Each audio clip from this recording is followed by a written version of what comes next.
এই মুহূর্তে উপস্থিত আছি বিমানবন্দর ভিআইপি গেটের সামনে এবং এখানেই দুপুর 2:10 বাংলাদেশে ল্যান্ড করবেন নোবেল বিজয়ী ডক্টর মোহাম্মদ ইউনূস এবং এটিকে ঘিরেই ইতিমধ্যে এখানকার যে পরিবেশ সেটি যদি দেখানোর চেষ্টা করি যে আইনশৃঙ্খলা রক্ষাকারী বাহিনীর সদস্যরা বিশেষ করে এপিবিএন সেনাবাহিনী এবং আর্ম ফোর্সে যারা রয়েছেন তারা ইতিমধ্যে ব্যাপক কড়া নিরাপত্তা এখানে তৈরি করেছেন এবং আজকে তিনি দুপুর 2:10 এখানে এসে উপস্থিত এবং এর পরবর্তী সময়ে এখানকার যেই পরিবেশ থাকার কথা ইতিমধ্যেই বেশ কিছু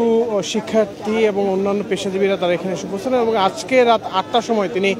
তত্ত্বাবধায়ক সরকারের উপদেষ্টা হিসেবে দায়িত্ব গ্রহণ করবেন। এটিকে ঘিরে ইতিমধ্যে এখানকার যে পরিবেশ সেটি যদি আপনাকে দেখাই যে আমরা গেটের বাইরে অবস্থান করা শিক্ষার্থীদের দেখেছি তারাও আসলে সেখানে অবস্থান নিয়েছেন তাকে সংবর্ধনা জানানোর জন্য এবং আমরা যেটি দেখেছি গত কয়েকদিন যাবৎ যে শিক্ষার্থীদের আন্দোলনের মুখে পড়ে সদ্য সাবেক প্রধানমন্ত্রী শেখ হাসিনা তিনি পদত্যাগ করতে বাধ্য হয়েছেন এবং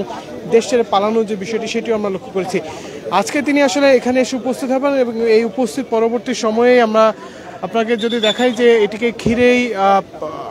বিভিন্ন আইনশৃঙ্খলা রক্ষাকারী বাহিনীর সদস্যদের যে অবস্থান উপস্থিতি সেটি তৈরি হয়েছে।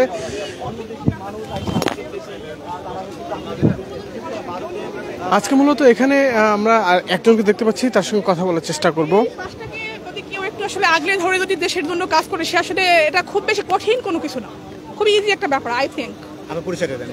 আমি অ্যাডভোকেট জান্নাতুল ফেরদৌস সারা, অ্যাডভোকেট বাংলাদেশ সুপ্রিম কোর্ট। অবশ্যই অনেক প্রয়োজন যে ইয়ং জেনারেশনরা দেশটাকে নতুন বাংলাদেশ চেয়েছিল তাদের থেকে কিন্তু রেকমেন্ডেশনটা এসেছে ডক্টর ইউনূসের। এখানে কিন্তু অন্য কোনো রাজনৈতিক দল অন্য কোনো রাজনৈতিক মতামতে সবাই কিন্তু অ্যাপ্রিসিয়েট করছে হ্যাঁ ডক্টর মোহাম্মদ ইউনূসকে। কারণ আপনি নিজেই দেখেন এইরকম একজন পার্সন এখন তো আপনি সেকেন্ড ম্যান কিন্তু কেউ এখন নেই। এখানে যে সমন্বয়করা তারা আসলে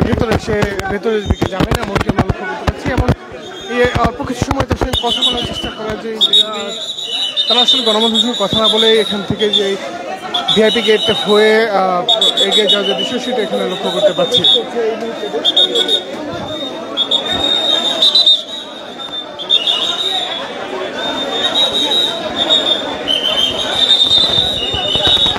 কঠোর নিরাপত্তার মধ্য দিয়ে তাদেরকে ভিতরে নিয়ে যাওয়ার যে দৃশ্য সেটি আসলে দেখা যাচ্ছে। যেমনটি দেখছেন যে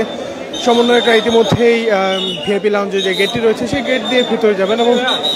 ইতিমধ্যে এখানকার তাদের যেই শনাক্তকরণ বা তাদেরকে চিহ্নিত করে ভেতরে নিয়ে যাওয়া সেটি আসলে লক্ষ্য করতে পারছি। এখানে আনসার, এপিবিএন, বাংলাদেশ বিমান বাহিনীর সদস্যরা, সেনাবাহিনীর সদস্য তারা ইতিমধ্যে এখানে যে জোরদার পরিস্থিতি সেটিও দেখতে পাচ্ছি এবং আপনারা যেমনটি দেখছেন যে যারা সমন্বয়করা ছিলেন সেই সমন্বয়কের অধিকাংশই ভেতরে যাওয়ার যে দৃশ্য সেটি লক্ষ্য করতে পারছে এবং এখানে আইনশৃঙ্খলা রক্ষাকারী বাহিনীর যে জোরালো অবস্থান সেটি কিছুক্ষণ যাবতীয় বলছিলাম যে ব্যাপক শক্ত অবস্থান ধরে রেখেছেন আইনশৃঙ্খলা রক্ষাকারী বাহিনীর সদস্যরা, বিশেষ করে সেনাবাহিনীর যে অবস্থান সেটি এখানে ব্যাপকভাবে আমরা লক্ষ্য করতে পারছি। আপনারা যেমনটি দেখছেন যে তার উপস্থিতিকে ঘিরেই যে একটি উৎসাহ উদ্দীপনা সেটি কিন্তু এখানে শুরু হয়ে গিয়েছে এবং আইনশৃঙ্খলা রক্ষাকারী বাহিনীদের যে সতর্ক উপস্থিতি বা অবস্থান সেটিও কিন্তু এখানে ব্যাপকভাবে লক্ষ্য করা যাচ্ছে। আইনশৃঙ্খলা রক্ষাকারী বাহিনীর সদস্যদের যে অবস্থান ভিআইপি লাউঞ্জ যেটি রয়েছে সেই লাউঞ্জে ব্যাপক সতর্ক অবস্থান ধরে রেখেছেন সেনাবাহিনী, কিছুক্ষণ যাবতীয় যেটি বলছিলাম সেনাবাহিনী এবং আজকে ডক্টর মোহাম্মদ ইউনূস তিনি বাংলাদেশে এসে রাত 8টা পরবর্তী সময়ে কিন্তু আসলে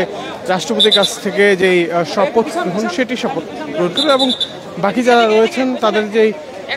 ভেতরে বাকি যারা রয়েছেন তাদের সঙ্গে কে কে এই সরকারের সঙ্গে থাকবেন সেটি আসলে বিষয়টি জানা যাবে।